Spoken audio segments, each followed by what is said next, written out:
Have you ever felt emotionally triggered because of something you saw on the news, in media, or in real life? You're probably thinking, don't ask me silly questions. Well, today I'm going to talk about vicarious trauma and an acronym that can help you cope. Welcome back to Savvy Psychologist. I'm your host, Dr. Monica Johnson. Every week on this show, I'll help you face life's challenges with evidence based approaches, a sympathetic ear, and zero judgment. There are so many things happening in the world that are potentially triggering for folks. Events in the news like people getting murdered or being the victim of serious bodily harm, or similar themes depicted in entertainment we consume can all trigger us. So you might be wondering, what is a triggering event? Let's define what a triggering event is. A trigger or stressor is anything that can lead to a negative emotional reaction. When an individual says they are triggered, what they typically mean is that the stimuli brought on or worsened symptoms related to their mental health. These could be a wide array of things related to mood, anxiety, PTSD, and more. We'll dig a little deeper later. Triggers are often connected to trauma. Vicarious trauma relates to stressors that are directed and witnessed by others. There are also related types of trauma, related to race based trauma and other types of minority stress, like those related to sexuality, gender, and religion. These sorts of trauma describe the chronically high levels of stress faced by members of oppressed groups due to interpersonal experiences of bias, prejudice, discrimination, and hate crimes. You can also have intergenerational trauma, which is trauma transferred from one generation to the next. These traumas can be related to systemic issues like racism or personal traumas like domestic violence or child sexual abuse. If you find that certain things are triggering for you, it's not that you're being too sensitive. The effects of these kinds of trauma are very real, and you're not alone in experiencing them. It's difficult to witness or experience traumatic events once. Imagine if it's happening repetitively. Some of the effects of trauma that you might experience include fear, hypervigilance, depression, rage or anger, feeling lonely or disconnected, memory problems, headaches, insomnia, body aches, decreased self esteem, hopelessness, and feelings of shame or guilt. What is someone to do about all of this? I wish I could say that the world would be a drastically better place tomorrow, but that's unlikely. That scope of change generally takes time. The good news is that we are actually designed to be able to cope with these types of traumas. And if we engage in helpful habits, we can move forward. If you want to feel empowered in the long run, you have to pace yourself and listen to your limits around these types of triggering events. Here is an acronym I've crafted to empower you to find equilibrium between being informed and active when facing the world's stressors and taking time out so you can rest. E is for enforce limits. Know your limits and adhere to them in a non judgmental fashion. Remind yourself that it is acceptable to take a break and that you're not abandoning the situation or others. Set a time limit that seems reasonable to you to use distraction. This can range from 5 minutes to days, depending on the scenario. One is to understand your needs. Reflect on what makes you uncomfortable or stressed. Identify why the limit is important to you and how it will improve the situation or relationship. Two is to communicate clearly. Use direct and specific language to express your boundary. For example, I need some alone time after work to recharge. Number three, be assertive, not aggressive. Keep your tone calm and firm. Avoid blaming or shaming the other person and focus on expressing your needs. Four, explain the reason if needed. Sometimes providing context can help the other person understand your boundary better. For instance, my job is really stressful and I need to decompress after work. Five is to be consistent. Stick to the boundary you've set. Mixed signals can confuse the other person and undermine your efforts. For example, if you say, I can only meet once a week, don't agree to meet more often unless circumstances change. Number six, prepare for reactions. Some people may not respond positively to your boundaries. Be ready to stand firm and stay respectful. Practice phrases like, I understand this is difficult, but this is important for me. Number seven is to use I statements. Frame your needs in terms of your own feelings and experiences. For example, I feel overwhelmed when plans change at the last minute. Can we agree to give each other at least a day's notice? Number eight is to know when to walk away. If someone continuously disregards your boundaries, it may be necessary to limit or end the relationship. Setting limits is about respect for yourself and the other person. It's okay to prioritize your needs while maintaining kindness and understanding. At times, we have to set limits with our technology.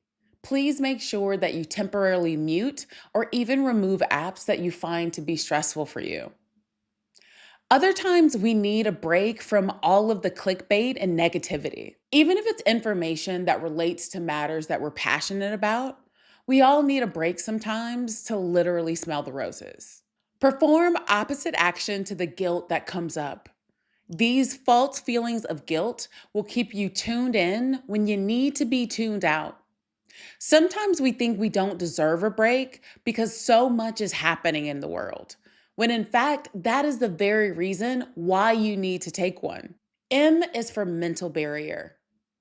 Create a mental barrier between yourself and the distressing event. This can be done internally and externally. Internal barriers involve mentally pushing away from the stressful event. You can build an imaginary wall inside your mind between yourself and it. Imagine putting it in timeout or setting a mental timer before you're allowed to attend to stressful images or thoughts. External ways of creating a mental barrier include a social media and news blackout or temporarily muting or avoiding individuals that increase stress. This is often the hardest part for folks, but you do need to disconnect from the world occasionally. Our minds, hearts, and bodies need to recuperate from all the stimuli we consume on a daily basis, especially the stressors. P is for purposeful participation. It can be difficult to feel helpless or hopeless regarding the world or your own experiences. One of the ways to combat that is to find small ways to give back as often as you can. Seek out purpose because that is where you discover your power. Give back to others in small and meaningful ways. This can be volunteering, helping a friend or family member, retweeting an important cause, or giving someone a hug. One of the things that I'm committed to doing is paying attention and finding ways to help out my local community. At times, global or national problems feel too big and overwhelming. Additionally, these are usually multifaceted issues that take a lot of agreement and effort to move forward.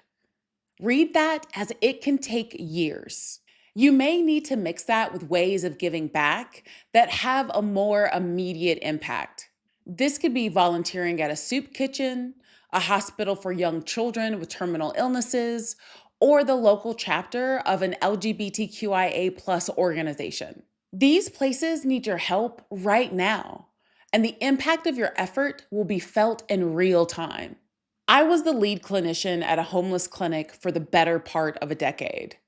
I can tell you that I never felt like I had a greater impact in my life than during those times. To have a part to play in someone going from sleeping alone in the woods to being employed, having housing, and positive relationships has meant the world to me. Honestly, remembering these people and others that I've worked with directly throughout my career are my motivation to keep doing this work. When times are hard and it seems like the changes are never going to happen, I can look to these individuals who I had a direct impact on. Each life matters. O is for other emotions and thoughts. Do things that replace your negative thoughts and emotions with neutral or opposite ones. This can include watching emotional or comedic TV shows, reading a book, looking through old letters, playing games on your phone, or singing a song in your head. Remember all that depression and rage I discussed earlier? We need to soothe those emotions by activating other emotions. As you may have guessed already, those in healthcare professions or caregivers can also get vicarious trauma through their work. So, figuring out self care is crucial. On a daily basis, I watch at least one comedic show as a way to bring lighthearted emotions into my life. You could stop me at random on the street and ask me what comedic show I'm currently watching. For the record, it's Psych. W is for wider focus. When we are triggered, the tendency to ruminate on negative thoughts creates an extremely narrow focus and intensifies the pain that we're feeling. Having a wider focus involves healthy comparisons, which can allow us to see the bigger picture. This can include comparing your situation to a time when you actually felt worse and remembering that you felt better over time, thinking about others who are less fortunate than yourself, or thinking about others who are in similar situations and are coping the same. So, for instance, I am not alone. Worse, I am not as bad as I sometimes think. Or better, by being skillful, I can improve how well I cope over time. Other ways to expand your focus may be through gratitude journaling or simply acknowledging on a daily basis the things that went well. You can also switch up your media diet so that you're hearing about the wins that are happening in the world and not just the losses. The next E is to engage in activities. Do things that let you forget about your trauma momentarily. These could be enjoyable activities like spending time with a friend or going to the movies. It can also be neutral activities like doing laundry or going grocery shopping. The point here is to distract your mind through activities so you have time to come down from the trigger. R is for regroup or reset. Check in with yourself to see if your overall arousal is low enough to re engage with the situation at hand. What counts as low enough is largely defined by you, but here are some hints. Low enough typically does not mean 0 out of 100. Define for yourself where your breaking point is. This is the number where things start to go downhill for you fast. Your low enough needs to be below that number. For instance, if your breaking point is 80, then you might determine that your low enough number is anything 60 or below. When your arousal is low enough, regroup and think about problem solving or other skills that may be useful in addressing the situation. When you check in with yourself, if the number is still too high, reset your break timer and come back to the situation later. This approach allows you to take a break without engaging in unhealthy avoidance. As always, it's important to not judge how often you need to take breaks. Remember that rest is also resistance. When you rest, you repair and prepare for the next circumstance that you may find yourself in. Your mind and your body need rest in order to handle the everyday environments that we find ourselves in. In 2025, I hope you embrace pacing yourself through these struggles and taking the time you need to recuperate. How are you going to allow yourself to reset this year? Let me know. You can contact me via Instagram at KindMindPsych or via my email at psychologist@quickanddirtytips.com. The Savvy Psychologist is a Quick and Dirty Tips podcast. It's audio engineered by Steve Rickyberg with script editing by Brandon Getchus. Our podcast and advertising operations specialist is Morgan Christensen. Our digital operations specialist is Holly Hutchings. And our marketing and publicity associate is Davina Tomlin. Nathaniel Hoops is our marketing coordinator. Follow Savvy Psychologist on Apple Podcasts, Spotify, or wherever you listen to podcasts. That's all for this episode of Savvy Psychologist. Thanks for listening, and I'll see you next week.